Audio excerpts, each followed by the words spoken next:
بسم اللہ الرحمن الرحیم۔ السلام علیکم ناظرین۔ پرانے زمانے کی بات ہے، ملک یمن میں ایک بادشاہ تھا۔ بڑی منت مرادوں کے بعد اس کے یہاں ایک لڑکا پیدا ہوا۔ اس کا نام حاتم رکھا گیا۔ نجومیوں نے بتایا کہ یہ لڑکا ساری دنیا میں اپنے نیک کاموں کی وجہ سے مشہور ہوگا۔ بادشاہ نے اعلان کروا دیا کہ آج ہمارے ملک میں جتنے بھی لڑکے پیدا ہوئے ہوں گے ان سب کی پرورش شاہی محل میں ہوگی۔ چنانچہ 6000 لڑکے شاہی محل میں پہنچ گئے۔ سب کے لیے ایک ایک دائی مقرر کی گئی۔ حاتم کی دیکھ بھال کے لیے 4 دائیاں تھیں۔ انہوں نے لاکھ چاہا کہ حاتم دودھ پی لے، لیکن حاتم کسی طرح دودھ کو منہ ہی نہیں لگا رہا تھا۔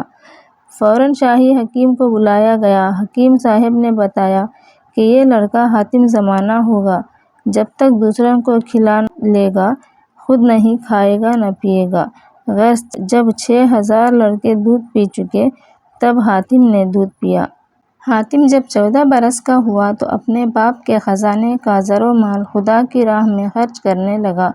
کسی بھی غریب ننگے بھوکے کو کبھی خالی ہاتھ نہیں لوٹاتا تھا۔ شکار پر جاتا تو جانوروں کو زندہ پکڑتا اور چھوڑ دیتا، کبھی کسی کو برا بھلا نہیں کہتا تھا۔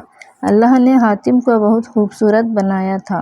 ایک دن حاتم کسی جنگل میں شکار کھیلنے گیا، اتنے میں ایک شیر غراتا ہوا آیا۔ حاتم اگر چاہتا تو شیر کو خنجر سے مار ڈالتا، لیکن اس نے شیر سے کہا، اے جنگل کے بادشاہ، یا مجھے کھا لے یا میرے گھوڑے کو کھا لے۔ یہ سنتے ہی شیر سر جھکا کر واپس چلا گیا۔ اسی طرح ملک خراسان میں ایک بڑا انصاف پسند بادشاہ تھا۔ اسی ملک میں برزخ نام کا ایک بہت بڑا سوداگر بھی تھا۔ بادشاہ سوداگر پر بہت مہربان تھا۔ مرنے سے پہلے اس نے اپنی ساری دولت اپنی بیٹی حسن بانو کو دے کر اسے بادشاہ کے حوالے کر دیا۔ بادشاہ نے حسن بانو کو اپنی بیٹی کی طرح پالا۔ حسن بانو جب 12 سال کی ہوئی تو اس نے اپنی دائی سے کہا کہ میں چاہتی ہوں کہ اپنی ساری دولت اللہ کی راہ میں خرچ کر دوں اور ساری زندگی اللہ کی عبادت کروں۔ دائی نے کہا، بہت اچھا خیال ہے بیٹی، تم یہ 7 سوال لکھ کر دروازے پر لٹکا دو اور کہہ دو کہ جو کوئی ان 7 سوالوں کا پورا کرے گا میں اس سے شادی کروں گی۔ تو سوال کچھ یوں تھے: ایک بار دیکھا ہے، دوسری بار دیکھنے کی تمنا ہے۔ نمبر 2، نیکی کر دریا میں ڈال۔ نمبر 3، بدی کا بدلہ بد ہے۔ نمبر 4، سچ کہنے میں راحت ہے۔ نمبر 5، کوہ ندا کی خبر لائے۔ نمبر 6، مرغا بی کے انڈے کے برابر موتی لا دے۔ نمبر 7، حمام باد گرد کی خبر لا دے۔ حسن بانو نے ایسا ہی کیا۔ ایک دن وہ جھروکے میں بیٹھی ہوئی تھی کہ اس نے دیکھا کہ ایک بزرگ اپنے 40 خادموں کے ساتھ چلے آ رہے ہیں۔ ان کے خادم سونے کی اینٹیں زمین پر رکھتے اور وہ بزرگ ان پر قدم رکھتے ہوئے چل رہے تھے۔ حسن بانو کی دائی نے بتایا کہ یہ بہت بڑے بزرگ ہیں اور بادشاہ کے پیر ہیں۔ حسن بانو نے دوسرے دن اس درویش کو اپنے گھر دعوت دی۔ بزرگ اپنے ساتھیوں کے ساتھ محل میں آئے تو وہاں سونے چاندی کے سامان اور دولت دیکھ کر دنگ رہ گئے۔ حسن بانو نے انہیں بہت کچھ دینا چاہا، لیکن انہوں نے کچھ نہیں لیا اور دعائیں دے کر چلے گئے۔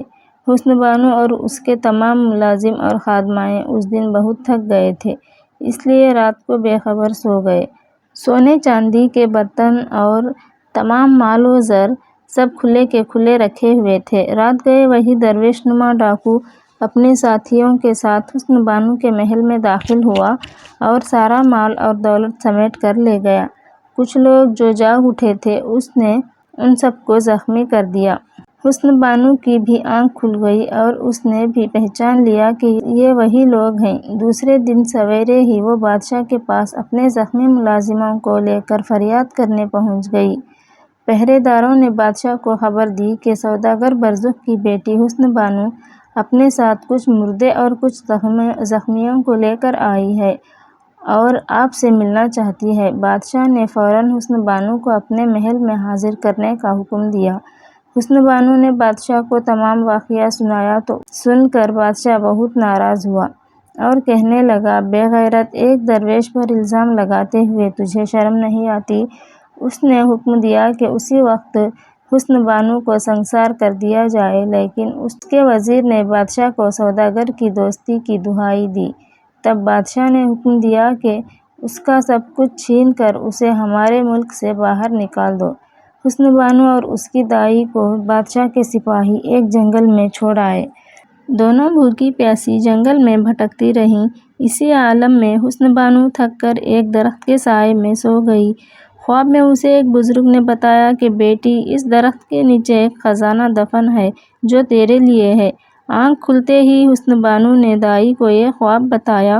دونوں نے مل کر درخت کے نیچے زمین کھودی تو وہاں بے شمار دولت، ہیرے جواہرات اور ایک موتی جو مرغابی کے انڈے کے برابر تھا، 7 کنووں میں بھرے ہوئے نظر آئے۔ یہ سب کچھ دونوں ابھی دیکھ ہی رہی تھیں کہ حسن بانو کا ایک رشتہ دار فقیر کا بھیس بدل کر ادھر آ نکلا۔ حسن بانو اسے دیکھ کر بہت خوش ہوئی۔ اس نے اسے کچھ روپے دے کر کہا کہ شہر جا کر کھانے پینے کی چیزیں لے آؤ اور میرے رشتہ داروں کو بھی خاموشی سے یہاں لے آؤ، ساتھ میں بہت سے معمار بھی لے آؤ۔ میں یہاں ایک محل بنواؤں گی اور ایک شہر بساؤں گی جس کا نام شاہ آباد رکھوں گی۔ چنانچہ وہ شخص شہر سے حسن بانو کے رشتہ داروں کو اور معماروں کو لے آیا۔ اس طرح بادشاہ کو خبر تک نہ ہوئی۔ معماروں نے جنگل میں ایک شاندار حویلی تیار کر دی۔ جب حسن بانو نے کہا کہ اب ایک شہر بھی بساؤ تو معماروں نے کہا بادشاہ کی مرضی کے بغیر شہر نہیں بسایا جا سکتا۔ حسن بانو نے اسی وقت ایک نوجوان سوداگر کا بھیس بدل کر بادشاہ کے محل پہنچی۔ بادشاہ نے اسے ایک بہت بڑا سوداگر سمجھ کر ملاقات کی۔ حسن بانو نے کہا کہ میرا کوئی نہیں ہے، میں چاہتی ہوں کہ ساری زندگی آپ ہی کے پاس رہوں۔ بادشاہ نے بڑی خوشی سے اپنا بیٹا بنا لیا اور اس کا نام ماہر شاہ رکھا۔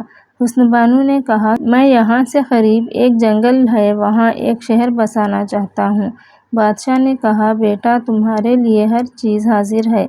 پھر اس نے شاہی معماروں کو حکم دیا کہ جتنی جلد ہو سکے جنگل میں ایک نیا شہر آباد کر دیں۔ حکم کی دیر تھی، جنگل میں ایک شہر آباد ہو گیا۔ حسن بانو وہاں رہنے لگی۔ اور پھر ایک روز وہ بادشاہ سے ملنے آئی تو بادشاہ اسی مکار درویش سے ملنے جا رہا تھا۔ وہ اپنے ساتھ ماہر شاہ حسن بانو کو بھی لے گیا۔ ماہروں نے بادشاہ سے کہا میں اتنے بڑے بزرگ کو اپنے محل میں بلانا چاہتا ہوں، لیکن میرا محل یہاں سے بہت دور ہے۔ اگر آپ برزخ سوداگر کی حویلی، خالی حویلی مجھے دے دیں تو وہیں بزرگ کی خدمت کروں۔ بادشاہ نے برزخ سوداگر کی حویلی اسے دے دی۔ ماہر شاہ حسن بانو نے حویلی کو پھر سے سجایا اور ہر طرف ہیرے جواہرات اور موتی سجا کر رکھ دیے۔ پھر اس نے درویش کو دعوت دی۔ اس کے بعد کیا ہوا، آگے کا قصہ سننے کے لیے چینل پر بنے رہیے گا اور آگے کا قصہ قسط نمبر 2 کی ویڈیو میں ضرور ملاحظہ فرمائیے گا۔